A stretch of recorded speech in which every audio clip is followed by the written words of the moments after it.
Thank you, Madam Speaker.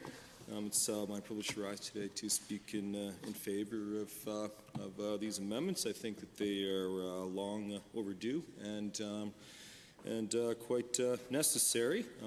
Now, does it mean that we're going to be able to avoid forest fires going forward with these types of changes? Well, I mean, unfortunately, in the type of climate we live in, and these are fact of life for us. But I do think that these very powerful tools to help us reduce the number of wildfires we have to deal with. Now, as other speakers have noted, I mean these amendments are supported from recommendations coming out of the Flat Top Complex after Slave Lake, and also learning from, of course, the devastation that occurred in Fort McMurray this spring, and then of course other fires that started around the same time. I mean, I think that, which I'm not sure if all members in the House are aware of just how close we came this spring to a perfect storm, where we had so many fires breaking out in so many different areas that we would have actually reached the point where our resources would have been strained. I mean, fortunately, we didn't reach that point, and I think that a lot of the credit goes to the very proactive actions of members of volunteer fire departments and county emergency services, even an occasional MLA or two in this House that got on top of the fires that that had they got out of control would have caused some real problems for us.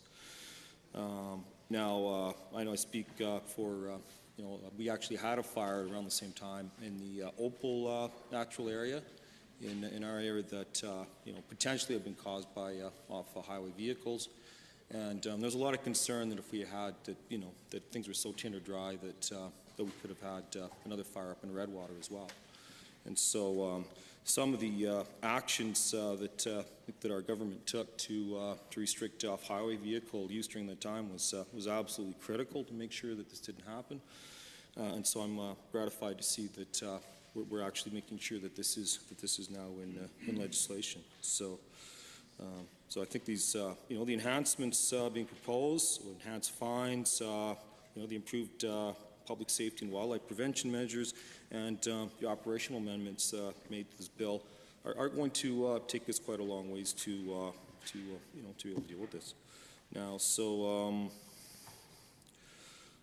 and this is something where I don't want to echo the comments that I heard some members in the House made this afternoon, but definitely sometimes people don't quite get the gravity of starting fires during fire bans. I know. I think it was just after we got sworn in last summer during the Wabasca fire evacuation. Actually saw incidences where you had evacuees from the Wabasca fire starting fires while they were camping, and at that time, it's like,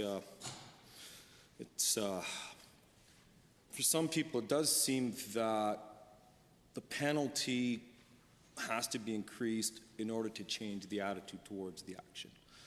And I think this, although I think for the vast majority of people, no penalty would even be necessary with this type of thing. I mean, you understand what the consequences are, but unfortunately, there's always a small minority of people that, they don't perhaps weigh the potential consequences adequately, but the fine provides an incentive. So now, of course, there's a limit to how much incentive or how much deterrence you can get from a fine, but I think we're striking the right balance with the increases here.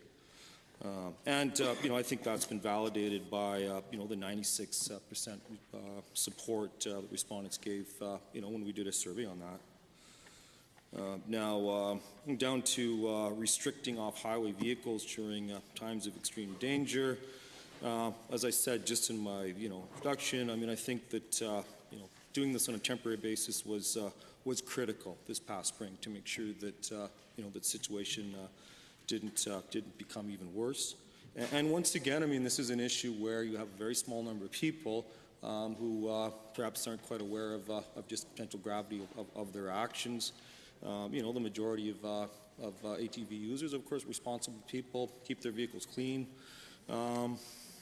That being said, though, I mean, when it gets dry enough, I mean, it's a little long grass and hot exhaust, enough to spark something off. So I think that sometimes these bans, as unpopular as they may be, are totally necessary, and I'm gratified to see that this is in the legislation, as I know will firefighters across the province. Now, also being able to ban incendiary ammunition, I mean, I think that is just absolutely critical. I mean, I've seen situations where, during the height of the fire season, where you had people setting up this ammunition, these targets, right? They set up these targets and they shoot that in trees.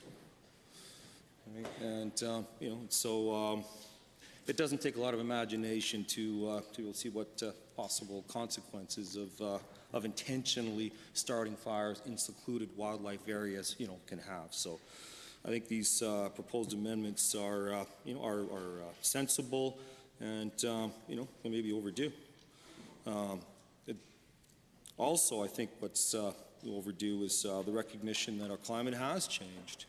And whereas it used to be that, your early spring would be cooler and wetter, there'd be less chance of fire. Now, I mean, things have shifted to the point where, you have that dangerous early spring window where, things are still tinder dry, and then you get those winds come up and, extremely dangerous conditions. And, we've been dealing as a province with this as an ad hoc basis, as if things would simply return back. Well, it doesn't appear that that the clock's going to be turning back, and early hot springs are the new reality for our province, and it's a reality we need to adjust to. And so having the fire season start on March 1st rather than April 1st, I think will make sure that we are better prepared on an ongoing basis for when they'll start. I mean, that being said, I'm not at all implying that we weren't prepared for what happened in Fort McMurray. It's just that it's better to have all our ducks in a row earlier, just as a matter of course. So that way the preparations are well underway, and we have our personnel in place when the season all starts. Now there are some other items regarding local repayment for certain types of fire, things like that. I think those are some of the issues maybe I want to talk about in committee of the whole. I mean, there's a lot of other good stuff in this bill, but I think on second reading, I think this, we have enough in here where I think this is a bill that deserves unanimous consent of the House, and I'm hoping to see that this will get, after we go through committee of the whole, fairly speedy passage, because I don't think there's a lot, dividing us on this issue. Thank you for your time.